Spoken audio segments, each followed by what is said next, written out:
फिर एलीम से कूच करके इज़राइलियों की सारी मंडली मिस्र देश से निकलने के बाद दूसरे महीने के 15वें दिन को सीन नामक जंगल में जो एलीम और सीनै पर्वत के बीच में है आ पहुँची। जंगल में इज़राइलियों की सारी मंडली मूसा और हारून के विरुद्ध बकबक करने लगी। इज़राइली उनसे कहने लगे, जब हम मिस्र देश में मांस की हड्डियों के पास बैठकर मनमाना भोजन करते थे, तब यदि हम यहोवा के हाथ से मार डाले भी जाते तो उत्तम वही था। पर तुम हमको इस जंगल में इसलिए निकाल ले आए हो कि इस सारे समाज को भूखा मार डालो। तब यहोवा ने मूसा से कहा, देखो, मैं तुम लोगों के लिए आकाश से भोजन वस्तुएं बरसाऊंगा और ये लोग प्रतिदिन बाहर जाकर भोजन इकट्ठा करेंगे।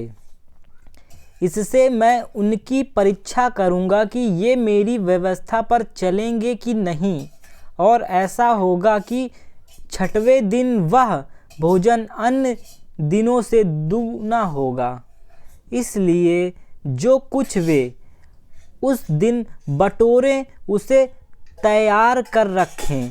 तब मूसा और हारून ने सारे इज़राइलियों से कहा, साँझ को तुम जान लोगे कि जो तुमको मिस्र से निकाल ले आया है वह यहोवा है, और भोर को तुम्हें यहोवा का तेज देख पड़ेगा, क्योंकि तुम जो यहोवा पर बुड़बुड़ाते हो उसे वह सुनता है।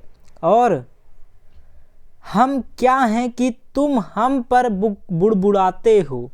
फिर मूसा ने कहा, यह तब होगा जब यहोवा सांझ को तुम्हें खाने के लिए मांस और भोर को रोटी मनमाने देगा, क्योंकि तुम जो उस पर बुड़बुड़ाते हो उसे वह सुनता है। और हम क्या हैं, तुम्हारा बुड़बुड़ाना हम पर नहीं यहोवा ही पर होता है। फिर मूसा ने हारून से कहा, इज़राइलियों की सारी मंडली को आज्ञा दे कि यहोवा के सामने वरन उसके समीप आएं, क्योंकि उसने उनका बुड़बुड़ाना सुना है। और ऐसा हुआ कि जब हारून इज़राइलियों की सारी मंडली से ऐसी बातें कर रहा था कि उन्होंने जंगल की ओर दृष्टि करके देखा, और उनको यहोवा का तेज बादल में दिखाई दिया। तब यहोवा ने मूसा से कहा, इज़राइलियों का बुड़बुड़ाना मैंने सुना है। उनसे कह दे कि गोधूली के समय तुम मांस खाओगे और भोर को तुम रोटी से तृप्त हो जाओगे, और तुम यह जान लोगे कि मैं तुम्हारा परमेश्वर यहोवा हूँ। तब ऐसा हुआ कि सांझ को बटेरें आकर सारी छावनी पर बैठ गईं, और भोर को छावनी के चारों ओर ओस पड़ी। और जब ओस सूख गई तो वे क्या देखते हैं कि जंगल की भूमि पर छोटे छोटे छिलके पाले के किनकों के समान पड़े हैं। यह देखकर इज़राइली जो ना मानते थे कि यह क्या वस्तु है, वे आपस में कहने लगे, यह तो मन्ना है। तब मूसा ने उनसे कहा, यह वही भोजन वस्तु है जिसे यहोवा तुम्हें खाने के लिए देता है। जो आज्ञा यहोवा ने दी है वह यह है, तुम उसमें से अपनी आवश्यकता के अनुसार खाने के लिए बटोरा करना, अर्थात अपने अपने प्राणियों की गिनती के अनुसार प्रति मनुष्य के पीछे एक एक ओमेर बटोरना। जिसके डेरे में जितने हों वह उन्हीं के लिए बटोरा करे। और इज़राइलियों ने वैसा ही किया, और किसी ने अधिक और किसी ने थोड़ा बटोर लिया। जब उन्होंने उसको ओमेर से नापा, तब जिनके पास अधिक था उनके कुछ अधिक न रह गया, और जिनके पास थोड़ा था उनको कुछ घटी ना हुई, क्योंकि एक एक मनुष्य ने अपने खाने योग्य ही बटोर लिया था। फिर मूसा ने उनसे कहा, कोई इनमें से कुछ सवेरे तक ना रख छोड़ना। तो भी उन्होंने मूसा की बात ना मानी। इसलिए जबकि किसी मनुष्य ने उसमें से कुछ सवेरे तक रख छोड़ा तो उनमें कीड़े पड़ गए और वह बसाने लगा। तब मूसा उन पर क्रोधित हुआ और वे भोर को प्रतिदिन अपनी आवश्यकता के अनुसार खाने के लिए बटोर लेते थे, और जब धूप कड़ी होती थी तब वह गल जाता था।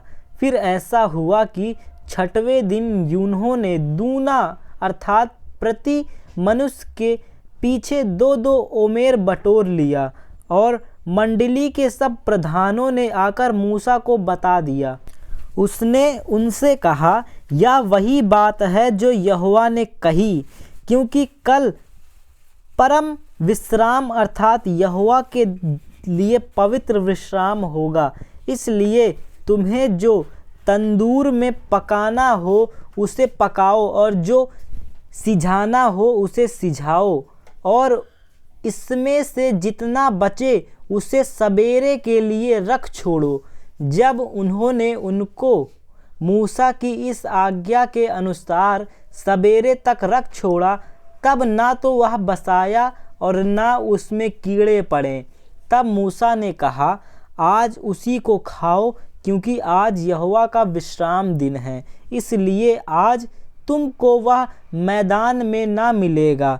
6 दिन तो तुम उसे बटोरा करोगे, परंतु 7वां दिन विश्राम का दिन है, उसमें वह ना मिलेगा।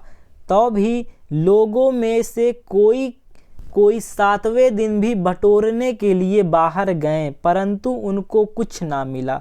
तब यहोवा ने मूसा से कहा, तुम लोग मेरी आज्ञाओं और व्यवस्था को कब तक नहीं मानोगे?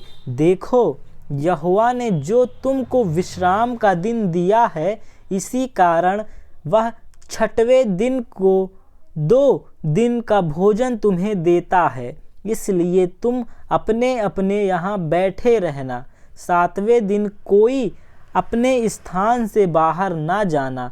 अंत लोगों ने 7वें दिन विश्राम किया। इज़राइल के घराने ने उस वस्तु का नाम मन्ना रखा, और वह धनिया के समान श्वेत था, और उसका स्वाद मधु के बने हुए पुए का सा था। फिर मूसा ने कहा, यहोवा ने जो आज्ञा दी वह यह है कि इसमें से ओमेर भर अपने वंश की पीढ़ी पीढ़ी के लिए रख छोड़ो, जिससे वे जाने कि यहोवा हमको मिस्र देश से निकाल कर जंगल में कैसी रोटी खिलाता था। तब मूसा ने हारून से कहा, एक पात्र लेकर उसमें ओमेर भर लेकर उसे यहोवा के आगे रख दे, कि वह तुम्हारी पीढ़ियों के लिए रखा रहे। जैसी आज्ञा यहोवा ने मूसा को दी थी, उसी के अनुसार हारून ने उसको साक्षी के संदूक के आगे धर दिया कि वह वहीं रखा रहे। इज़राइली जब तक बसे हुए देश में ना पहुँचे तब तक अर्थात 40 वर्ष तक मन्ना खाते रहें। वे जब तक कनान देश की सीमा पर नहीं पहुँचे तब तक मन्ना खाते रहें। 1 ओमेर तो एपा का 10वां भाग है। फिर इज़राइलियों की सारी मंडली सीन नामक जंगल से निकली और यहोवा के आज्ञा के अनुसार कूच करके रपीदीम में अपने डेरे खड़े किए, और वहाँ उन लोगों को पीने का पानी ना मिला। इसलिए वे मूसा से वाद विवाद करके कहने लगे, हमें पीने का पानी दे। मूसा ने उनसे कहा, तुम मुझसे क्यों वाद विवाद करते हो और यहोवा की परीक्षा क्यों करते हो? फिर वहाँ लोगों को पानी की प्यास लगी। तब वे यह कहकर मूसा पर बुड़बुड़ाने लगे, तू हमें बाल बच्चों और पशुओं समेत प्यासा मार डालने के लिए मिस्र से क्यों ले आया है? तब मूसा ने यहोवा की दुहाई दी और कहा, इन लोगों के साथ मैं क्या करूं? ये सब मुझ पर पथराव करने को तैयार हैं। यहोवा ने मूसा से कहा, इज़राइल के वृद्ध लोगों में से कुछ को अपने साथ ले ले और जिस लाठी से तूने नील नदी पर मारा था उसे अपने हाथ में लेकर लोगों के आगे बढ़ चल। देख, मैं तेरे आगे चलकर होरेब पहाड़ की एक चट्टान पर खड़ा रहूँगा और तू उस चट्टान पर मारना, तब उसमें से पानी निकलेगा जिससे ये लोग पिएं। तब मूसा ने इज़राइलियों के वृद्ध लोगों के देखते वैसे ही किया और मूसा ने उस स्थान का नाम मस्सा और मरीबा रखा, क्योंकि इज़राइलियों ने वहाँ वाद विवाद किया और यहोवा की परीक्षा यह कहकर कि क्या यहोवा हमारे बीच में है या नहीं। तब अमालेकी आकर रपीदीम में इज़राइलियों से लड़ने लगे। तब मूसा ने यहोशू से कहा, हमारे लिए कई पुरुष को चुनकर छांट ले और बाहर जाकर अमालेकियों से लड़, और मैं कल परमेश्वर की लाठी हाथ में लिए हुए पहाड़ की चोटी पर खड़ा रहूँगा। मूसा की इस आज्ञा के अनुसार यहोशू अमालेकियों से लड़ने लगा और मूसा, हारून और हूर पहाड़ी की चोटी पर चढ़ गए। जब तक मूसा अपना हाथ उठाए रहता था तब तक तो इज़राइल प्रबल होता था, परंतु जब जब वह उसे नीचे करता तब तब अमालेक प्रबल होता था। पर जब मूसा के हाथ भर गए तब उन्होंने एक पत्थर लेकर मूसा के नीचे रख दिया और वह उस पर बैठ गया, और हारून और हूर एक एक अलंग में उसके हाथ को संभालने लगे और उसके हाथ सूर्य अस्त तक स्थिर रहे। और यहोशू ने अनुचरों समेत अमालेकियों को तलवार के बल से हरा दिया। तब यहोवा ने मूसा से कहा, इस बात को पुस्तक में लिख ले और यहोशू को सुना दे कि मैं आकाश के नीचे से अमालेक का स्मरण भी पूरी रीति से मिटा डालूंगा। तब मूसा ने एक वेदी बनाकर उसका नाम यहोवा निस्ती रखा और कहा, यहोवा ने शपथ खाई कि यहोवा अमालेकियों से पीढ़ियों तक लड़ाई करता रहेगा। जब मूसा के ससुर मिघान के याजक यित्रो ने यह सुना कि परमेश्वर ने मूसा और अपनी प्रजा इज़राइल के लिए क्या क्या किया है, अर्थात यहाँ तक कि किसी रीति से यहोवा इज़राइलियों को मिस्र से निकाल ले आया, तब मूसा का ससुर यित्रो मूसा की पत्नी सिप्पोरा को, जो पहले नएर भेज दी गई थी, और उसके दोनों बेटे को भी ले आया।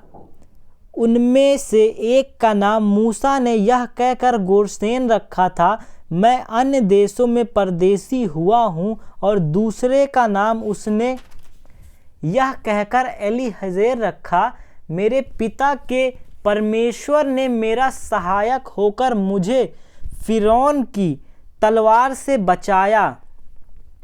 मूसा की पत्नी और पुत्रों को उसका ससुर यित्रो संग लिए मूसा के पास जंगल के उस स्थान में आया जहाँ परमेश्वर के पर्वत के पास उसका डेरा पड़ा था, और आकर उसने मूसा के पास यह कहला भेजा, मैं तेरा ससुर यित्रो हूँ और दोनों बेटों समेत तेरी पत्नी को तेरे पास ले आया हूँ। तब मूसा अपने ससुर से भेंट करने के लिए निकला और उसको दंडवत करके चूमा, और वे परस्पर कुशल क्षेम पूछते हुए डेरे पर आ गए। वहाँ मूसा ने अपने ससुर से वर्णन किया कि यहोवा ने इज़राइलियों के निर्मित फिरौन और मिस्रियों से क्या क्या किया, और इज़राइलियों ने मार्ग में क्या क्या कष्ट उठाया, फिर यहोवा उन्हें कैसे कैसे छुड़ाता आया है।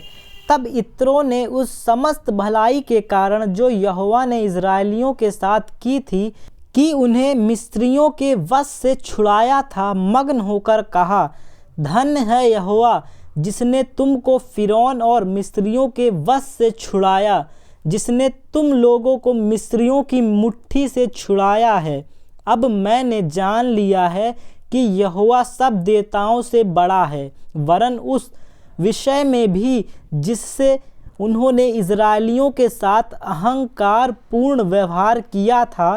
तब मूसा के ससुर इत्रो ने परमेश्वर के लिए होम बलि और मेल बलि चढ़ाए, और हारून इज़राइलियों के सब पुरनियों समेत मूसा के ससुर इत्रियों के संग परमेश्वर के आगे भोजन करने को आया। दूसरे दिन मूसा लोगों का न्याय करने को बैठा, और भोर से सांझ तक लोग मूसा के आसपास खड़े रहे। यह देखकर कि मूसा लोगों के लिए क्या क्या करता है, उसके ससुर ने कहा, यह क्या काम है जो तू लोगों के लिए करता है? क्या कारण है कि तू अकेला बैठा रहता है और लोग भोर से सांझ तक तेरे आसपास खड़े रहते हैं? मूसा ने अपने ससुर से कहा, इस कारण यह है कि लोग मेरे पास परमेश्वर से पूछने आते हैं। जब जब उनका कोई मुकदमा होता है तब वे मेरे पास आते हैं और मैं उनके बीच न्याय करता हूँ और परमेश्वर की विधि और व्यवस्था उन्हें समझाता हूँ। मूसा के ससुर ने उससे कहा, जो काम तू करता है वह अच्छा नहीं, इससे तू क्या, वरन ये लोग भी जो तेरे संग हैं निश्चय थक जाएंगे, क्योंकि यह काम तेरे लिए बहुत भारी है, तू इसे अकेले नहीं कर सकता। इसलिए अब मेरी सुन, मैं तुझको सम्मति देता हूँ और परमेश्वर तेरे संग रहे। तू इन लोगों के लिए परमेश्वर के सम्मुख जाया कर और इनके मुकदमे को परमेश्वर के पास तू पहुँचा दिया कर। उन्हें विधि और व्यवस्था प्रकट कर के जिस मार्ग पर इन्हें चलाना और जो जो काम इन्हें करना हो वह इनको जता दिया कर।